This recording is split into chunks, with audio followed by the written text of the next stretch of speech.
Hello, good morning to all. In last class हमने किया था ऑर्थोगोनल कॉम्प्लीमेंट, उसकी डेफिनेशन की थी, तो उसको रिकॉल करते हैं। ये वाली जो डेफिनेशन की थी हमने फर्स्ट वाली फॉरियर कोएफिशिएंट वाली, इसका एक एग्जांपल दिया हुआ बुक में, बुक से कर लेना। सेक्शन 6.2 है, उसका एग्जांपल है, शायद 5 और 6 है, कुछ कर लेना, इंपॉर्टेंट एग्जांपल है। ठीक है, तो वहीं से तुम्हारी फॉरियर सीरीज बनती है। ठीक है, तो कल डेफिनेशन कराई थी हमने ऑर्थोगोनल कॉम्प्लीमेंट, तो उसको एक बार रिकॉल करते हैं। Let S be a non empty subset. प्रतीक्षित, you want to say something? Let S be a non-empty subset of an inner product space V, then orthogonal complement of S is, क्या होता है? S perp denote orthogonal complement of S is denoted by S perp, which is equal to for all x belongs to V, there is a Y in S, ना, such that inner product of x and y will be 0 for y belongs to S. ठीक है, so this is your orthogonal complement of S, in which V is a vector space and S is a subspace of V. Then S complement is orthogonal complement of S, which is denoted by S पर. ठीक है,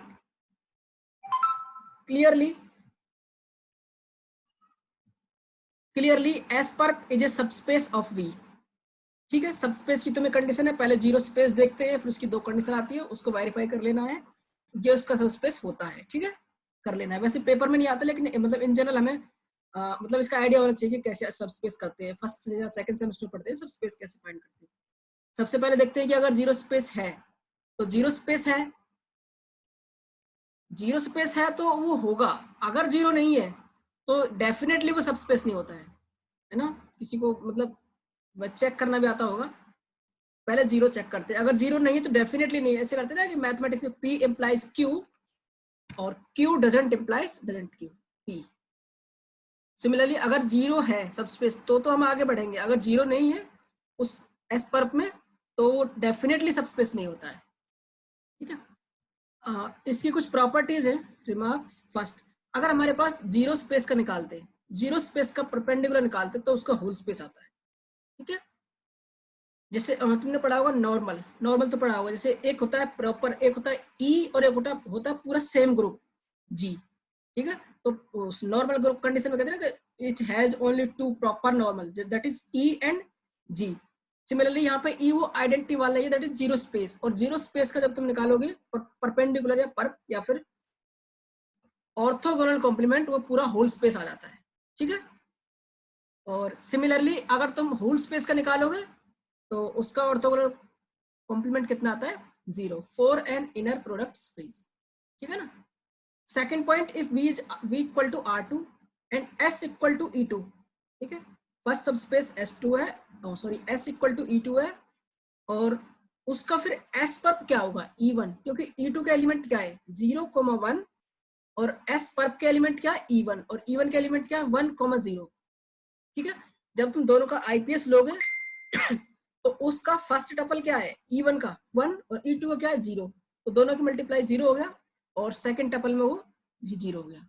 सो दोनों का E1 and E2 का S पर क्या आ गया? 0। ठीक है, so S perpendicular is equal to ये हो जाएगा इसका S का। Next, if W is finite dimensional subspace of an inner product space V, then W is equal to W पर होल परप, यानी एक बार परप ले लिया, उसके बाद सेकंड परप लेंगे तो फिर से हमें W मिल जाएगा। ठीक है, similarly sorry next part P, W and W perp equal to intersection क्या आना चाहिए उसमें? जीरो स्पेस, यानी ओनली जीरो स्पेस ही कॉमन होना चाहिए हमारा जो W परप इंटरसेक्शन W में। ठीक है, जैसे कि अब देखो हमने यहाँ लिया था एग्जाम्पल ये वाला V इक्वल टू R2 लिया है। ठीक है, अब देखिए इसमें दोनों में कॉमन 0 ही आ रहा है, उसके अलावा कुछ है ही नहीं। ठीक है, हमेशा 0 ही आएगा। ठीक है ना, तो ये प्रॉपर्टी है। हाँ, नेक्स्ट थ्योरम देखिए, let W be a finite dimensional subspace of an inner product space V and let Y belongs to V।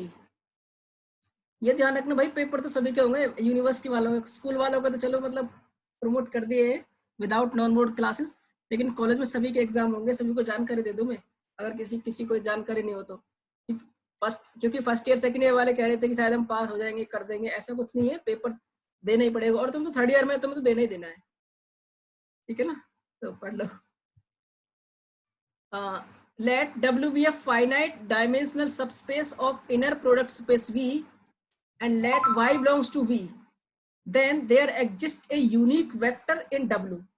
ठीक है, ध्यान रखना, यूनिक वेक्टर किस में है, W में, एंड Z किस में है, W परप में। ये कोई मतलब अदर एलिमेंट है जो किस में है, उसके ऑर्थोगोनल प्रोजेक्शन में है, सच दैट अगर हम दोनों का सम करते हैं, that is y is equal to u plus Z, ठीक है, तो हमें ये कंडीशन मिलती है y is equal to u plus zed, और जबकि y किस में था, वो u में था। समझ आ रहा है ना कि W तो तुम्हारा एक फाइनाइट डायमेंशनल सबस्पेस है, इनर प्रोडक्ट किसका, V का, ठीक है, और U किस में है, W में है, और Z किस में, उसके परपेंडिकुलर में। इसका मतलब अगर हम दोनों को सम कर देते हैं, यानी सबस्पेस और उसका ऑर्थोगोनल सबस्पेस, ऑर्थोगोनल कॉम्प्लीमेंट, दोनों को सम करने के बाद जो हमारा एलिमेंट आता है वो किस में होता है, हमारे ओरिजिनल वेक्टर स्पेस में, इनर आईपीएस में, है ना, क्योंकि वाई इसमें है ना। Furthermore if v1 and v2 is an orthogonal basis for W, ठीक है, v1 and v2 is orthogonal basis for W, then u can be written as linear combination of p of i's। इसका मतलब क्या हुआ कि orthogonal basis को भी linear combination में लिखा गया है। इसलिए लास्ट क्लास में हमने थ्योरम कराई थी ना, उसमें पहले तो Li को लिखते थे हम लीनियर कॉम्बिनेशन में, उसके बाद एक थ्योरम की हमने कि ऑर्थोगोनल बेसिस को भी हम किस में लिख सकते हैं, लीनियर कॉम्बिनेशन में, ठीक है। Proof, let W be a finite dimensional vector space। इसी को भी थ्योरम समझने में स्टेटमेंट क्या कहता है, अगर समझने आए तो बता देना, ठीक है। Let W be a finite dimensional vector space subspace of an IPS V with orthogonal basis V1, V2, Vk, then Y belongs to V, then there exists a unique U belongs to W and Z belongs to W orthogonal W पर such that Y is equal to U plus Z।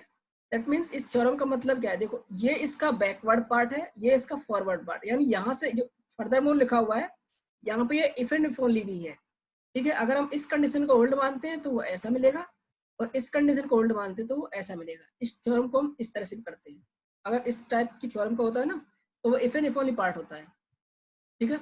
सो हमने पहला case मान लिया कि y को इस format में लिखा जा सके, u plus zed, where u कहाँ से आ रहा है, w में, और z कहाँ से आ रहा है, w परप में, और u कैसा, यूनिक।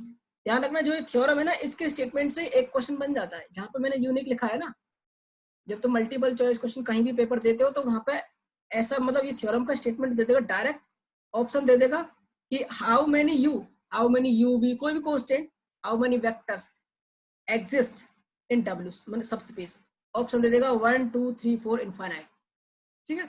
तो वह यूनिक ही आंसर सही होता है, ये कंडीशन देता हो। मल्टीपल चॉइस का क्वेश्चन है, बहुत अच्छा है इस थ्योरम से, ठीक है। तो फर्स्ट कंडीशन हमने उसको होल्ड कर लिया कि y को इस फॉर्मेट में लिखा जा सके। हमारा क्लेम क्या है कि हम ऑर्थोगोनल बेसिस को उसके लीनियर कॉम्बिनेशन में लिखना चाह रहे हैं, ठीक है।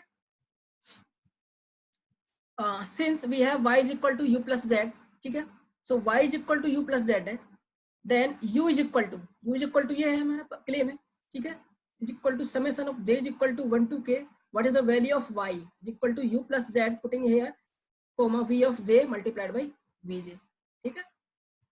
Open your IPS, first tuple y comma vj multiplied by vj, again minus of, क्योंकि देखो यहाँ ये है ना, u निकालना है ना ऐसे, ठीक है, again summation of j is equal to 1 to k IPS of z comma vj multiplied by vj, ठीक है। अब देखिए z किस में तुम्हारा, w परप में है, ठीक है, और w परप में है तो किसी भी एलिमेंट के साथ, है ना, किसी भी एलिमेंट के साथ, और जो किस में है, जो वेक्टर स्पेस V में है, ठीक है, उसके साथ क्या हो जाएगा, वो 0 हो जाएगा by definition of orthogonal complement या प्रोजेक्ट्स। कॉम्प्लीमेंट होता है, प्रोजेक्शन अलग है, ठीक है, orthogonal complement. So this term will be 0 So finally you will get summation of j is equal to 1 to k IPS of y comma vj. That means this can be written as a linear combination of orthonormal basis. ठीक है ना? So you get the desired forward part. ठीक है?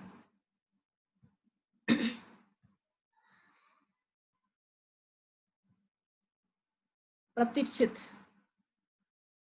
अखिल, लक्ष्मण बोस, हरिंदर, कल्पना यादव, केवल योगी, समीक्षा जैन, परमिंदर सिंह, मीनाक्षी, स्वप्निल, गरिमा, महेश गुजर, राशि सुमन, शहनाज, विवेक चौहान, मुस्कान, रिया सचदेवा और शिवम शर्मा. अरे शिवम ने तो अच्छा ठीक है, ठीक आज तो भी काफी है. ठीक है ना? तो next corollary is in the notation of theorem 6.6 vector u is unique vector in w that is closest to y. Closest y in the sense of जैसे हम डिस्टेंस निकालते हैं ना, x is closest to y, तो वहां पे क्या करते थे हम, the distance of x, y is less than epsilon करते थे ना. That is for any x belongs to w, norm of y minus x greater than equal to norm of y minus u, and thus inequality is hold if and if only x equal to u. देखिए एक part तो इसका obvious है, अगर तुम x equal to u put कर दो, ठीक है, x इक्वल टू यू इस इक्वेशन में, जैसे हम लेते हैं ना कि mod x greater than equal to mod x होता है, लेकिन mod x strictly greater than mod x नहीं होता, क्योंकि वहां पे इक्वल टू नहीं है. तो यहाँ पे क्या होगा एक पार्ट में कि x इक्वल टू यू, ये ऑब्वियस है, ठीक है, x equal to u put कर लोगे तो ये तुम्हारा ऑटोमेटिकली मिल जाएगा. ठीक है ना? सो इसका करेंगे दूसरे वाला पार्ट कि अगर हम इसको मान के चलते हैं, ये कंडीशन हमारी होल्ड करती है, तो हमको क्या दिखाना, x इक्वल टू यू, क्योंकि इसका बैकवर्ड पार्ट ऑब्वियस है. ठीक है? Proof from the proof of theorem 6.6. ठीक है, वी हैव दैट 6.6 थ्योरम क्या कहती है कि y is equal to u plus zed. y को जो u किस में था तुम्हारा w में, और z किस में था तुम्हारा w पर्प में, और दोनों को जब सम कर देते तो हमारा whole original vector inner product IPS में चला जाता था. That is y is equal to u plus Z. ठीक है? So again let x belonging to w. ठीक है, then x belonging to w, पहले क्या था, u belonging to w, so u is replaced by x, so u minus x is orthogonal to z. So by the exercise 10 of section 6.1, इसको देख लेना. ठीक है, उसका प्रूफ नहीं है, बस उसका तुम्हें याद रखना कि रिजल्ट क्या है. ठीक है, उसका रिजल्ट क्या आता था, ये आता है, we have that norm of y minus x का whole square greater than equal to, y की वैल्यू पुट कर दो u plus zed minus of x. ठीक है, नॉर्म में दोनों इक्वल होते हैं, डिस्ट्रीब्यूट होने के बाद ये आ गया. ठीक है, अब यहाँ पे देखिए इसका होल नॉर्म, इसका whole square is equal to this. अब यहाँ पे से क्या किया है, देखो greater than equal to norm zed square, क्योंकि इसको रिप्लेस करते, इसको हटा देते, जब इसको हटाएंगे तो ये क्वांटिटी डेफिनेटली कम होगी. ठीक है, so norm of y x square y minus x whole square greater than equal to z of whole square. ठीक है, और z ऑफ होल स्क्वायर क्या है तुम्हारा, y माइनस u स्क्वायर. ठीक है, y minus u norm whole square. Now suppose that, देखिए ये यहाँ पे और ये है ना, taking square root on both side, then inequality become u minus x norm whole square plus norm of z whole square equal to z square. This condition कब आएगी, जब ये कंडीशन क्या होगी हमारी, zero. Norm of u minus x whole square equal to zero. So that is norm of x minus u equal to zero, x equal to u. ठीक है, सो हम क्या लेके चले थे, इसका ये पार्ट लेके चले थे कि norm of y minus x greater than equal to norm of y minus u. ठीक है, और हमने क्या मिल गया, x इक्वल टू यू. और उसका converse part, if we take x equal to u, then result is obvious, because putting x equal to here और here, या तो u equal to x put कर दो या x equal to u put कर दो. So norm of x greater than equal to norm of x, अगर वहां पे इक्वल नहीं होता तो हम नहीं कह सकते. ठीक है ना, बैकवर्ड पार्ट इज ऑब्वियस, इसलिए मैंने यहाँ कन्वर्स पार्ट ऑब्वियस लिख दिया. ठीक है, करना इसको कर लेना, वैसे ऑब्वियस तो है, लेकिन उसको एक बार दिखा देना पेपर में अगर आए तो, क्योंकि पेपर में ये थ्योरम आएगी 4-5 नंबर की आती है ना, तो वहाँ इतना नहीं होता है. तो ऑब्वियस को अगर तुम्हें आ रहा अच्छे से तो लिख दो पेपर में. ठीक है। नेक्स्ट देखिए एग्जाम्पल, इसमें हमें क्या फाइंड करना है, तुम्हारा ऑर्थोगोनल प्रोजेक्शन फाइंड करना है किसी फंक्शन के अलोंग। ठीक है, तो हमने लास्ट क्लास में एक एग्जाम्पल किया था कि v is equal to P R three, P of R three with IPS of fx comma gx equal to integration of -1 to 1 f of t gt dt for all fx gx belongs to v। ठीक है, so last example में हमने ना उसकी orthonormal basis हम find कर चुके थे। ठीक है, so in this example we want to compute orthogonal projection f1x of the function f cube x on p2r। P2R नहीं है, सॉरी P3R है, क्योंकि है ना, ये देखना P3R। ठीक है, तो तुम्हारे एग्जाम में क्वेश्चन क्या आ सकता है कि कोई भी तुम्हें क्वेश्चन दे देगा, वहां पे ऑर्थोगोनल प्रोजेक्शन फाइंड करिए, ऑर्थोगोनल बेसिस फाइंड करने के लिए बोल देगा, और साथ साथ अगर पूछ लिया कि ऑर्थोगोनल प्रोजेक्शन भी क्या होता है अलोंग दिस फंक्शन। ठीक है, तो जो ये वाला क्वेश्चन था जो कल कराया था वो, और ये दोनों कंबाइंड होकर इसका लास्ट आंसर आता है। ठीक है, therefore the orthonormal basis u1 u2 u3 by the previous example, जिसे मैंने बताया था लीजेंडरी पॉलिनोमियल बताया था ना, ये आ गया u1 u2 एंड u3। ठीक है, सो अब देखिए हमें किसका ऑर्थोगोनल प्रोजेक्शन फाइंड करना है, f1x का of fx equal to x cube के अलोंग। ठीक है, तो देखिए उसका मेथड क्या होता है, fx IPS ऑफ fx को मैं u1 फाइंड कीजिए, IPS ऑफ fx को मैं u2 फाइंड किए, दैट मींस fx के अलोंग फाइंड करना है ना, fx तो एक फंक्शन है, बाकी u1 u2 u3 वेरी हो रहा है। ठीक है, तो fx u1 के साथ इंटीग्रेशन करने के साथ ये 0 आ गया। ठीक है, सिंपल कैलकुलेशन है, ऑड फंक्शन है 0। ठीक है, तो मैं दिखता है ना ऐसा ऑड फंक्शन है, करने की जरूरत नहीं, आप 0 लिख दो, कोई जरूरत नहीं, पेपर में कोई नहीं पूछता। ठीक है, सेकंड के साथ u के साथ निकालो fx का IPS, सो ये आएगा तुम्हारा, और थर्ड जब निकालोगे fx u3 के साथ तो ये आएगा तुम्हारा। ठीक है, अब तुम्हारा fx u1 के साथ आ गया, fx u2 के साथ आ गया, fx u3 के साथ आ गया। ठीक है, तीनों की वैल्यू आ गई। सो तुम्हें निकालना है ऑर्थोगोनल प्रोजेक्शन। ऑर्थोगोनल प्रोजेक्शन में क्या था तुम्हारा कि जो s परप था, s perp is equal to x belonging to v such that IPS of x, y is equal to 0 for all y belongs to b। ठीक है, so hence f of 1x equal to first tuple के साथ, ठीक है, ये हो गया f of x u1 multiplied by u1। ठीक है, plus f of x u2 multiplied by u2 plus f of 3 u3 multiplied by u3। जब इसको जब सॉल्व करोगे तो ये आ जाएगा 5/3x। अब ये पता है कहाँ से आया fx इक्वल टू ये क्या है, लीनियर कॉम्बिनेशन है ना, ये तो इसका कांस्टेंट है, ये इसका कांस्टेंट पार्ट है, ये वाला कांस्टेंट टर्म है, ये वाला कांस्टेंट है, ये वाला कांस्टेंट है। ये किस थ्योरम से आया, प्रीवियस थ्योरम 6.6 थी ना, दिखाता हूँ अभी 6.6। हाँ ये कह रहा ना कि अगर ऑर्थोगोनल कॉम्प्लीमेंट है उसको अगर हम ऐसा लिख सकते हैं तो फाइनली हमारा आंसर क्या आ जाएगा, ये चीज है वो। अगर किसी को थ्योरम में समझ नहीं आया, ये कहना आंसर जो निकाला ना वो ये है, u इज इक्वल टू ये। ठीक है, और ये पार्ट, ये क्वेश्चन ये तुम्हारे उसमें दिया हुआ है, क्योंकि ऑर्थोगोनल कॉम्प्लीमेंट था ना, वहां से ऑर्थोगोनल बेसिस निकाल लो। ठीक है, तो दोनों को मिला के वो क्वेश्चन ऐसे बनता है।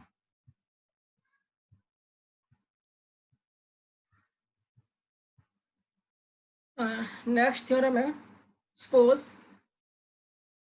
v1, एग्जाम्पल समझ आ गया ना पिछले वाला, अगर किसी को दिक्कत हो तो बता देना कोई भी। ठीक है, नेक्स्ट थ्योरम है, suppose that S is equal to v1 v2 up to vk is an orthonormal set in an n-dimensional inner product space V। then ठीक है, इसके 3 पार्ट हैं। फर्स्ट पार्ट क्या है, S can be extended to an orthonormal basis। ठीक है, K था, K तो उसके पास था, तो K+1 to n for V। अगर किसी ने रिप्लेसमेंट थ्योरम पढ़ी हो, ठीक है, रिप्लेसमेंट थ्योरम की एक कोरोलरी आती है जिसको मैं एक्सटेंशन बेसिस के नाम से भी बोलता हूँ। मतलब क्लास में जब पढ़ाते हैं तो वहाँ एक्सटेंशन बेसिस नाम नहीं होता, लेकिन जब हम पढ़ते आगे तो उसका नाम वही होता है, एक्सटेंशन बेसिस। बाकी तुम्हारी बुक में नहीं है उसका नाम एक्सटेंशन बेसिस। तो हम बेसिस को क्या करते थे, एक्सटेंड करते थे ना, इस सब स्पेस से लेके पूरे होल स्पेस तक। तो पहले वाले में वही तरीका आएगा, ठीक है। सेकंड वाले में if W is equal to span S, ठीक है, then S is equal to V of k+1 V of k+2 up to Vn is an orthonormal basis for W। अच्छा पहले एक बात और बताइए कि मुझे तुम्हारा टेस्ट लेना है और टेस्ट भी लेना है ऑनलाइन, ठीक है। ऑनलाइन टेस्ट में क्या करना है, मैं 1 घंटे के लिए तुम्हें टाइम दूंगा, 1 घंटे में तुम टाइम कर लो। अब तुम चाहे टीप के कर लो, कॉपी कर लो, कैसे भी करो मर्जी, कोई दिक्कत नहीं मुझे। लेकिन उसके बाद 10 मिनट दूंगा अपलोड करने का, ठीक है। लिंक दूंगा अपलोड करने का, कोई मुझे मेल नहीं करेगा, ठीक है। किसी का कोई एक्सेप्टेंस नहीं होगा अगर मेल किया तो, पहली बात। दूसरी बात, मैं लिंक दूंगा तुम्हें, अपलोड करना है, और तुम्हें 10 मिनट दूंगा, मतलब मैं इतना टाइम दूंगा कि एक स्टूडेंट 10 मिनट में फोटो खींच के आराम से कर देगा, इतना सफिशिएंट टाइम दूंगा, 10 या 15 जितना भी है, ठीक है। उसके बाद अगर कोई भी अपलोड नहीं कर पाया और किसी ने मुझे मेल किया तो उसका पेपर एक्सेप्टेंस नहीं होगा। अगर किसी को क्वेरीज है, कोई प्रॉब्लम है, बता देना मुझे, ठीक है। किसी को भी कोई डाउट हो मैं उसमें, और टेस्ट में दोनों का लूंगा, एक रिंग का भी लेना है और एक मुझे उसका क्या नाम है प्रोबेबिलिटी और स्टैट्स का भी लेना है। अभी तो मेरा आधा सिलेबस ही नहीं हुआ प्रोबेबिलिटी का ना, और अभी तो आधा और बचा हुआ, जो कोई और टीचर आने वाला था वो आया ही नहीं, अभी लिया ही नहीं अभी, ठीक है ना। तो अगर इसमें किसी को कोई दिक्कत है कि मैं ऐसा करने जा रहा हूँ या फिर कोई अवेलेबल नहीं है ऑनलाइन, क्योंकि ऑनलाइन क्या आते हैं देखो, प्रतीक्षित है, अखिल है, लक्ष्मण बोस है, मतलब वही रेगुलर आ रहे हैं, हरिंदर है, कल्पना यादव है, केवल है, समीक्षा है, स्वप्निल है, गरिमा है, महेश है, राशि सुमन है, राशि सुमन, रसी नहीं राशि, अब मैं सीख गया थोड़ा सा, ठीक है। सहनाज है, विवेक है, मुस्कान है, रिया है, ठीक है। मीनाक्षी, खुशबू, मीना, परमिंदर, अक्षत जौली, मतलब वो रेगुलर वाले ही है, जो 15-20 है ना वही है। सो मतलब बाकी तो ज्वाइन नहीं करे तो वो टेस्ट भी कैसे देगी, ठीक है। और टेस्ट नहीं देंगे तो फिर वो फिर ऐसे ही मेल करेंगे असाइनमेंट की तरह, बाद में जैसे असाइनमेंट करते हैं मेल करते रहे। मैं असाइनमेंट, जिसने मुझे मेल किया है ना असाइनमेंट, मैं उसको एक्सेप्टेंस ही नहीं करूंगा, ठीक है। किसी को दिक्कत है तो बताना, क्योंकि यार तुम्हें इतना टाइम रिंग, चलो प्रोबेबिलिटी का मैं मान लेता हूँ, उसमें प्रॉब्लम्स थी। उसमें प्रॉब्लम क्या थी कि जो मैंने जो 2 असाइनमेंट दिए, किसी ने समझा कि एक है तो दूसरा लिंक मिल जाएगा, वहीं से अपलोड कर देंगे। लेकिन जब दोनों को जब ऐड किया तो उसकी फाइल ज्यादा बड़ी हो गई, कोई दिक्कत नहीं। तो जब मैंने यहाँ लिंक डाला तो उसमें सिर्फ 10 MB का डाला था कि 10 MB फाइल अपलोड कर सकते हो। बहुत ने बताया कि सर हमारा 12 MB है, 20 MB है, 18 MB है, तो मैंने उसको फिर 1 GB कर दिया, तो फिर हो गया। उसके बाद चलो रिंग, उसमें प्रोबेबिलिटी में ये दिक्कत थी। दूसरी बात, जो तुम्हारा रिंग में, उसमें तो दिक्कत नहीं होनी चाहिए, वो 1.5 महीने पहले दे रहे हैं और फिर भी तुम क्वेश्चन को सॉल्व नहीं कर करके दे रहे, और बाद में फिर उसको 7 क्वेश्चन अलग कर दिए, एक क्वेश्चन को अलग दे रहे हो, या फिर दोबारा से रिपीट कर रहे हो। ऐसा नहीं होता है ना, तुम्हारे तरीके से फिर थोड़ी चला जाएगा। तरीका टीचर का अपना अलग होता है। स्टूडेंट तो ऐसे ही करते हैं बस, सर टेस्ट ना ले, आसान ले, नंबर दे दे बस। अरे नंबर दे देंगे, लेकिन पढ़ोगे तभी तो, काम सही करोगे तभी तो नंबर मिलेंगे। जो टीचर अगर खुश रहेगा कि हाँ बच्चे सही काम करते हैं, ठीक है, तो नंबर, हमारा क्या घर से थोड़ी जा रहा है नंबर देना, ठीक है। हम तो कितनों को 10 दे दूं मैं, बताओ, मेरा मन करे सभी को दे दूं, लेकिन सब काम करोगे अच्छे तभी तो मिलेंगे ना। क्योंकि प्रोबेबिलिटी में मैंने एक वीक दिया था प्रोबेबिलिटी असाइनमेंट में, लेकिन रिंग में जितनी मक्कारी की है तुमने ना, मुझे बहुत गुस्सा आया। अगर क्लास होती ना तो तब बताता, अब तो कुछ कह नहीं सकता मतलब कह ही सकता हूँ, कुछ कर नहीं सकता, क्योंकि इतनी मक्कारी, मतलब मैंने नहीं देखी। मेरा छोटा भाई भी पढ़ता है, अभी 3rd ईयर में है, वो भी असाइनमेंट भी बना रहा है, टेस्ट भी बना रहा है, पढ़ता रहता है, पूरे दिन क्लास लेता रहता है। और वो कभी कभी तो ये जो मेरा वीडियो लेता हूँ, मेरा सेव हो जाता है बाद में, वो फिर वीडियो देखता है, यहाँ क्या पढ़ाया है, तब पढ़ता है। क्योंकि उसका भी तो लॉकडाउन हो रखा है, उसका भी कॉलेज बंद है, तो उसे तो चलो पढ़ा रहे हैं हम, घर पर वीडियो देख लेता है, तो ऐसे ही है, ठीक है ना। सो टेस्ट का बता देना अगर किसी को दिक्कत है, क्योंकि टेस्ट तो हमें लेना ही है, क्योंकि एग्जाम होगा तो हमें तुम्हारा इंटरनल असाइनमेंट भी जमा कराना है, फाइनल ईयर वैसे है, ठीक है।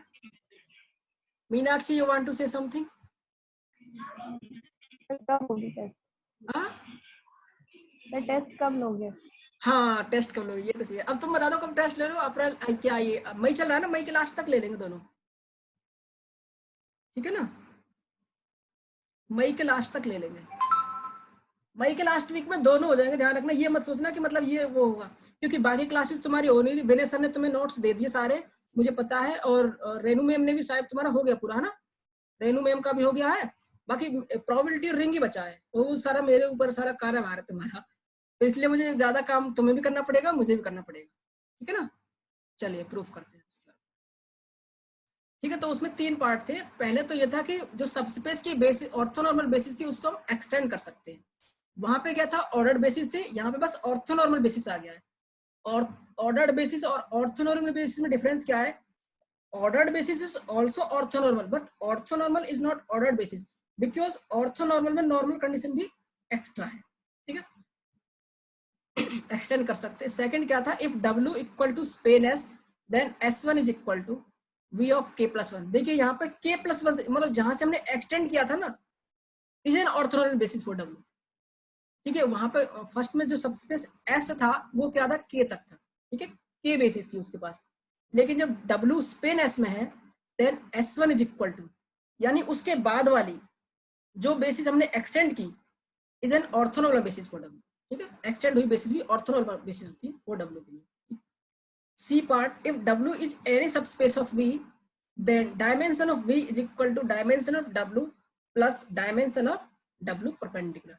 ठीक है, मोस्ट इंपोर्टेंट और इम्पोर्टेंट ये थर्ड वाला है।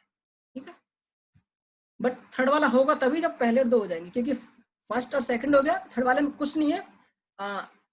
By using dimension rank nullity theorem you get third. ठीक है, सी पार्ट।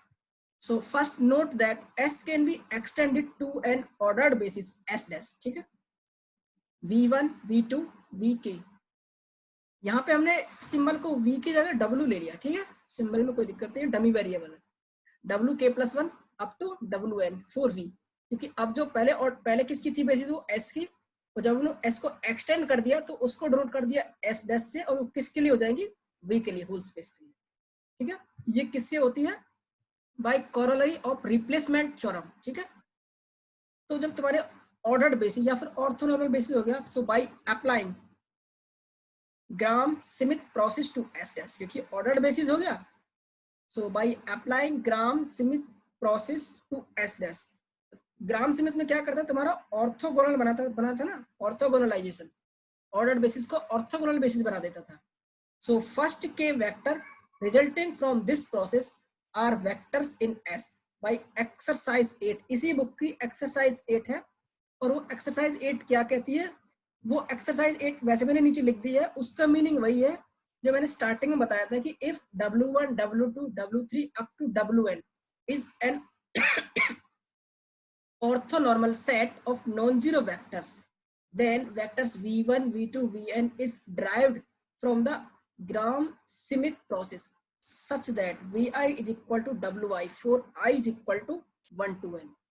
उसमें बताया था ना कि मैं जैसे स्टार्टिंग में W1 W2 W3 WN Li set है। सो ग्राम स्मिथ प्रोसेस क्या करता है, V1 V2 Vn corresponding to W1 W2 W3 we get V1 V2 V3 up to Vn which are orthonormal basis। that means there is a 1-1 correspondence between orthonormal basis and ordered basis। ठीक है, ये वही है। सो इसका मतलब जो तुम्हारे S में जो S में थे ना, वही तुम्हारे S डैश में बाई एक्सरसाइज 8। तो जितनी कार्डिनलिटी तुम्हारी इसकी थी S डैश की, उतनी कार्डिनलिटी इसकी हो, क्योंकि वो सब स्पेस है। ठीक है, सो हमने क्या किया, उसकी बेसिस को एक्सटेंड हो गया अप टू n-1, क्योंकि ये तो तुम्हारे एक्स्ट्रा थे इसमें। ठीक है, फर्स्ट पार्ट। सेकंड पार्ट में क्या था,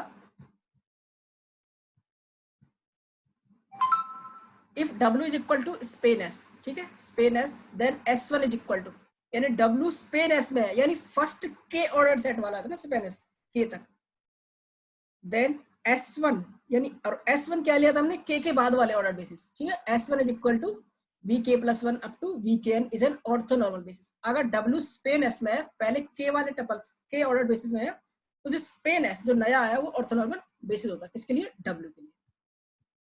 ठीक है,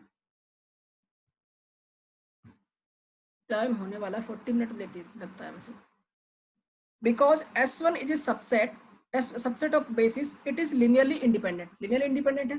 since S1 is a subset of W perp, now it is sufficient to show that W perp, ठीक है, it span W perp, sufficient to show that it span W perp, क्योंकि Li तो है, लेकिन अब हमें क्या दिखाना, और उसके लिए स्पेनिंग और दिखाना, स्पेनिंग सेट। ठीक है, note that for any x belonging to V we have x equal to, इस फॉर्मेट में लिखा जा सकता है। क्यों, क्योंकि अभी लास्ट थ्योरम थी ना 6.6 वाले, उसमें क्या था कि अगर तुम्हारा ऑर्थोगोनल कॉम्प्लीमेंट में, ऑर्थोगोनल प्रोजेक्शन में, ऑर्थोगोनल कॉम्प्लीमेंट में है कोई एलिमेंट जो कि उसके ऑर्थोगोनल बेसिस है, उसे हम किसी वेक्टर के लीनियर कॉम्बिनेशन में लिख सकते हैं। ये वही तो है, ठीक है, बाय प्रीवियस थ्योरम। सो एक्स को हम इस फॉर्मेट में लिख सकते हैं, ठीक है। If x belonging to w perp, ठीक है, अब यहाँ पे x किस में था, x तो यहाँ v में था। If x belonging to w perp, तो अगर x w पर में है, then x IPS of x, vi is equal to 0 for all vi, क्योंकि by definition of orthogonal complement for i is equal to 1 to k। So therefore x किस में, ये वाला तो पोर्शन 0 हो गया, प्रीवियस थ्योरम में किया था ना हमने। अगर यहाँ एक w, यहाँ पे ये लेते हैं x, vi, और ये अगर w में है तो सेकंड टर्म 0 हो जाता है, प्रीवियस थ्योरम की थी। Therefore x is equal to summation of i is equal to k plus 1 to n x, v of i j belongs to span S1, क्योंकि स्पेन S1 में क्या थे तुम्हारे orthogonal basis, k plus 1, k plus 2 up to n, ठीक है। So therefore x is equal to x belongings to span S, ठीक है, यही सेकंड का मीनिंग था, ठीक है। S1 किस में आ गया, W। And third part dimension of, वो डायमेंशन वाला था। If W is a basis, if W is a subspace of V, it is a finite dimensional inner product space because V is, क्योंकि V finite है, W उसका subspace है, तो W FDVS होगा, ठीक है। So it has orthonormal basis by theorem। हमने कहा था कि every finite dimensional inner product space has orthonormal basis, so let us consider first K, ठीक है, इसके लिए फर्स्ट K माना। अब देखिए जो पार्ट 1 किया था, 1 वाले में क्या था, 1 में तो K तक था, B में क्या था, B पार्ट में K प्लस 1 से N तक था, ठीक है। So by part A and B, so dimension of V is equal to N, total तो N थी, ठीक है। फर्स्ट के लिए क्या था K और सेकंड के लिए N माइनस K, ठीक है। और ये डायमेंशन ऑफ K किसकी थी, dimension of K is W, और N minus K dimension of W perp. So therefore dimension of V is equal to dimension of W plus dimension of W perp, ठीक है। ये theorem most important है, तुम्हारे exam में शायद repeat भी हो जाती है कभी कभी, देख लेना लास्ट ईयर्स के एक दो साल के पेपर वहां पे आती है, ठीक है। आज की क्लास में किसी को कोई दिक्कत है, ठीक है। और ये वाला तुम्हारा अपलोड मिल जाएगा, अपलोड हो जाएगा आज दिन में। हाँ बोलो, ठीक है, हाँ ठीक है, थैंक यू ऑल।